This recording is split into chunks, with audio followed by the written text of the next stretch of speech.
உங்களோட வேலையில இருக்க டிப்ரெஷன்னால கஷ்டப்பட்டுட்டு இருப்பீங்க.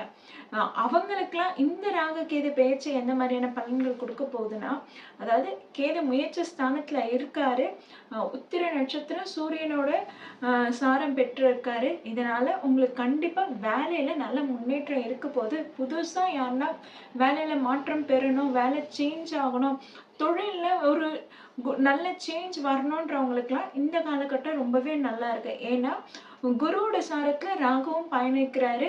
இது உங்களுக்கு ரொம்பவே நல்லாதான் இருக்கு. நிறைய பேருக்கு இந்த காலகட்டத்துல, அதாவது இந்த மே மாசம் 18ல இருந்து டிசம்பர் மாசம் வரைக்குமே ராகு குருல தான் பயணிக்கிறாரு. அதே மாதிரி செப்டம்பர் மந்த் வரைக்குமே கேது உத்திர நட்சத்திரத்துல தான் பயணிக்கிறாரு. இந்த காலகட்டத்துல வேலையில மாற்றம் நல்லாவே இருக்குங்க. அதே மாதிரி படிப்பு, தொழில் இதுல எல்லாமே முன்னேற்றம் இருக்க போகுது.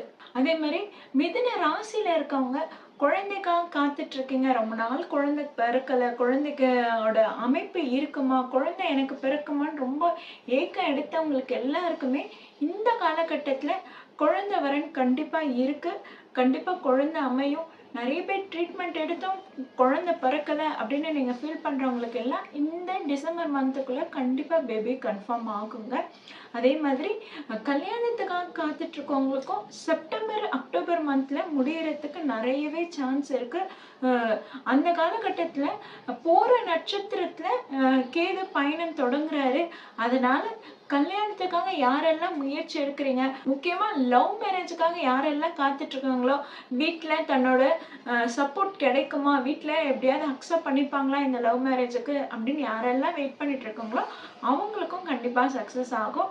ஏன்னா ராகுவோட பயணம்ன்றது குருல இருக்கு. அதே மாதிரி கேதுவோட பயணமும் இந்த செப்டம்பர் அக்டோபர்ல சுக்கிரன்ல பயணிக்கிறாரு. பூர நட்சத்திரத்துல பயணிக்கிறதுனால கண்டிப்பா கல்யாணம் வரணும், கூடி வரும், குழந்தை அமைப்பும் நல்லா இருக்கு. சரி, இது இந்த காலகட்டம் முடிஞ்சிருச்சு.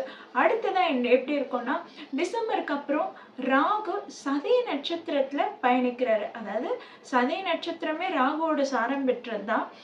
ராகு சதய நட்சத்திரத்துல பயணிக்கும் போது கேது பூர நட்சத்திரனா சுக்கிரன்ல பயணிக்கிறாரு. இந்த காலகட்டம் உங்களுக்கு எப்படி இருக்கணும்னா, சிந்தனைகள் மாறி மாறி இருக்கும். நிறைய பேரு பூர்வீகத்துல ஏதாவது சொத்து கிடைக்குமா, தந்தை மூலமா நமக்கு ஏதாவது சொத்து அமையுமான்னு இந்த காலகட்டத்துல உங்களுக்கு அது நல்லாவே கூடி வரும். அதே மாதிரி வெளிநாட்டு வெளி மாநிலத்துக்கு பயணம் பண்றவங்க